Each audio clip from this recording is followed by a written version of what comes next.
అచ్చ తెలుగు విద్యార్థితో తెలుగు రాష్ట్రాల first rank నారాయణదే.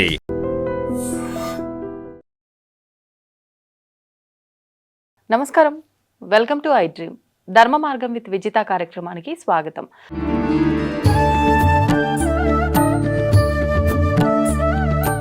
నమస్కారం గురుగారు. పరమేశ్వరార్పణం.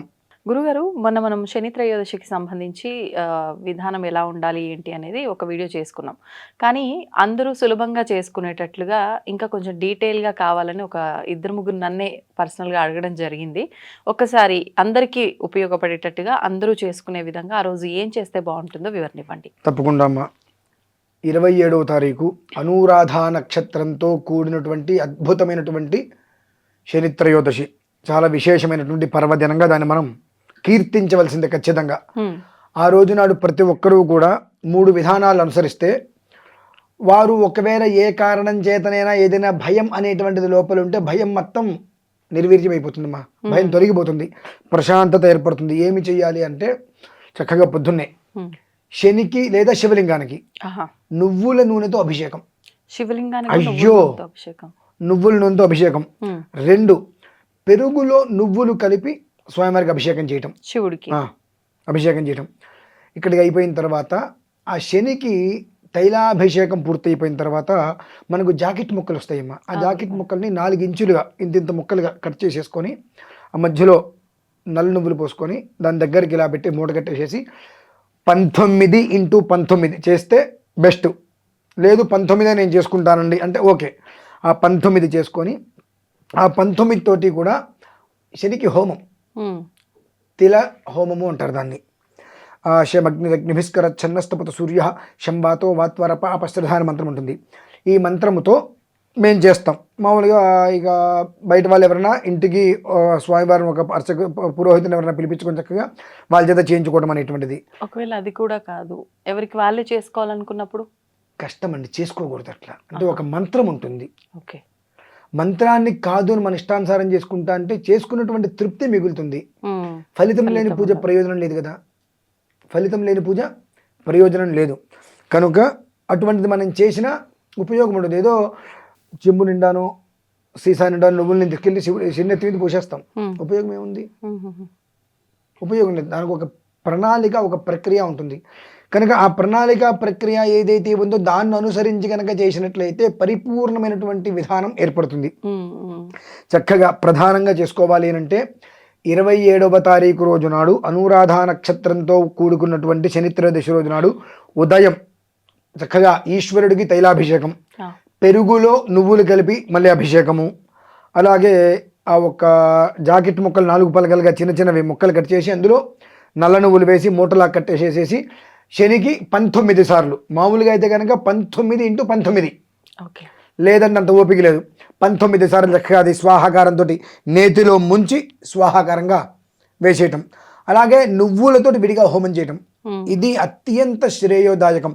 అది ఏ రకంగా అయినా సరే, అది అర్ధాష్టమ శని, అష్టమ శని, లేదంటే ఏలినాటి శని, ఏ కారణం చేతనప్పటికీ కూడా ఏదైనా వ్యాపారం అభివృద్ధి లేకో మానసికంగానో శారీరకంగానో ఆర్థికంగానో ఇబ్బందికర వాతావరణం అనిపిస్తుంది, దీని నుంచి బయటపడటం కష్టంగా ఉంది, కుటుంబంలో అనుకోని సంకటాలు వచ్చినాయి, అన్నదమ్ముల మధ్యలో లేదంటే తండ్రి కొడుకుల మధ్యలోనో ఏదో వచ్చినాయి, దీని నుంచి మనస్తాపం అనేటువంటిది ఎక్కువైంది, దాని నుంచి పూర్తిగా బయటపడాలి అనుకున్న వారు మాత్రం ఈ క్రతువు చేయటం చాలా శ్రేయస్కరం. ఎందువల్లనంటే శని త్రయోదశులు మనకు చాలా వస్తాయి, కానీ శని నక్షత్రంతో కూడుకొని వచ్చేటువంటి శని త్రయోదశులు చాలా అత్యంత ప్రాముఖ్యత చెందినటువంటిది. అవి చాలా తక్కువగా వస్తూ ఉంటాయి. ఆ వచ్చినప్పుడు దాన్ని మనం ఏం చేయాలి? వినియోగించుకోవాలి. అందులో అనురాధ మిత్రోదేవత అంటారు. అనురాధ అంటే చాలా విశేషమైనటువంటిది, గొప్పది, అన్నిట్లని కూడా సంస్కరింపజేసేటువంటిది, కలిపి అలా ఉండేలా చూసేటువంటిది అనురాధ. కనుక ఈ అనురాధ నక్షత్ర ప్రభావముచ్చే శని యొక్క అనుగ్రహంతో ప్రతి ఒక్క మనిషి సుఖంగా సౌఖ్యంగా ఉండాలి అనుకున్నటువంటి వారు 27వ తారీఖు రోజు నాడు శని త్రయోదశిని పూర్తిగా వినియోగించుకోవడం అనేటువంటిది అత్యంత శ్రేయోదాయకం. అది పరిస్థితి. ఇప్పుడు మామూలుగా అంటే మీరు చెప్పినట్టు పురోహితులను పిలిచే చేసుకోవాలన్నారు, కానీ ఈ శివుడికి అభిషేకం చేసుకోవడం ఇదంతా అంటే ఎవరికి వారు చేసుకునేది. ఇప్పటి వరకు శివుడికి అభిషేకం అంటే వాళ్ళకి చేసుకునేటువంటి దాంట్లో పుణ్యం ఉంటుంది, ఫలితం ఉండదు. ఎందుకంటే మంత్రం ఉండాలమ్మా. మంత్రం లేకుండా చేసుకునేటువంటిది ఉపయోగం ఉండదు. ఉపయోగం. ఓం నమస్తే అస్తు భగవన్ విశ్వేశ్వరాయ మహాదేవాదిత్ర్యంబకాయ త్రిపురాంతకాయ త్రికాగ్ని కాలాయ కాలాగ్ని రుద్రాయ నీలకంఠాయ మృత్యుంజయాయ సర్వేశ్వరాయ సదాశివాయ శ్రీమన్మహాదేవాయ నమః అనుకుంటూ ఈశ్వరుడి మంత్రాలు, ఆ మంత్రాలతో మనం అభిషేకం చేయడానికి ఓం నమః శివాయ అనుకుంటూ ఏదో చేసుకోవడానికి తేడా ఉంటుంది. ఏదో చేసుకునేటువంటి స్థితి కాదు ఇది. అత్యంత పర్వదినం కాబట్టి దాన్ని ఏ రకంగా చేసుకుంటే బాగుంటుందో ఆ రకంగా చేసుకోవడం అనేటువంటిది శ్రేయస్కరం.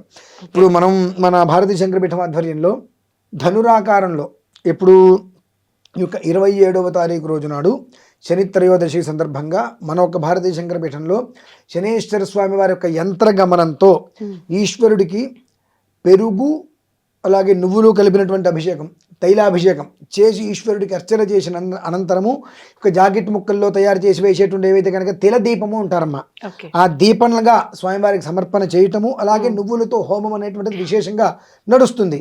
కాబట్టి ఎవరైనా ఇంటికి పిలిపించుకొని చేయించుకోవచ్చు, లేదంటే ఏదైనా గుళ్ళో చేయించుకోవచ్చు, లేదంటే మన భారతీయ శంకరపీఠంలో చక్కగా వారి ప్రత్యక్షంగా పరోక్షంగా వారి గోత్రనామాలతో మనకు ఉదయం పూట భారతీయ శంకరపీఠం ఛానల్ నుంచి ప్రారంభం చేయగానే లైవ్ ఇస్తామమ్మా. ప్రోగ్రామ్ అయ్యేంత వరకు మొత్తం లైవ్ ఇస్తారు. ఆ లైవ్ చక్కగా తిలకించవచ్చు. ఓకే, అంటే పరోక్షంగా చేసినప్పటికీ ఫలితం ఉంటుందంటారా? కొన్నిట్లకి పరోక్షంగా కూడా ఫలితం వస్తుంది.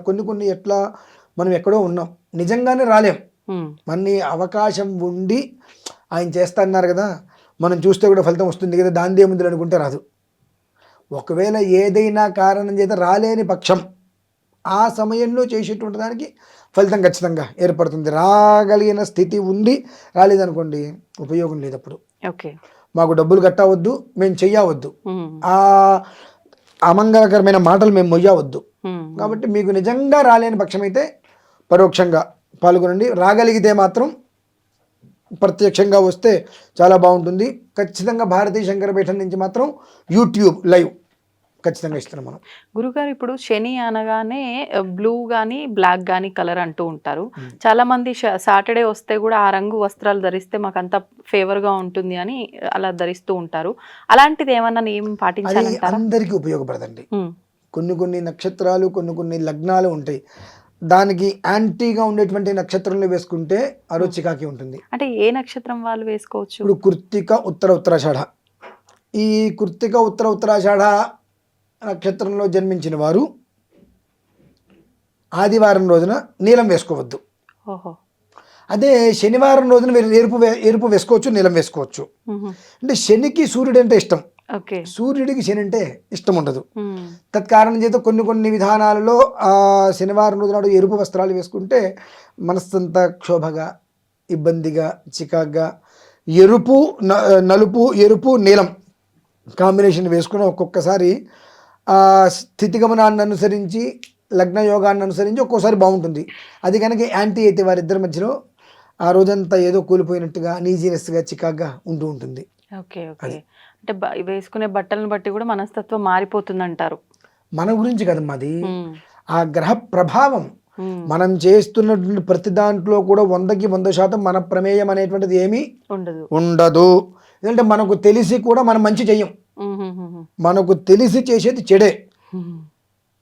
కాబట్టి కొన్ని రకాలుగా కొన్ని వస్త్రాలు, ఇప్పుడు అయ్యప్ప స్వామి వస్త్రాలు వేసుకుంటారు, నల్లటి వేసుకుంటారు, భయపడతారు కొన్ని వెధవ పనులు చేయాలంటే. గుట్కా వేసుకోవాలన్నా, సిగరెట్ తాగాలన్నా, అమ్మో నేను మాల వేసుకున్నా ఏమన్నా అవుతుందేమో అని. సో ఇటువంటి వాటి వల్ల కాస్త నిలబడగలుగుతారు. అంతే. అది. ధన్యవాదాలు గురుగారు.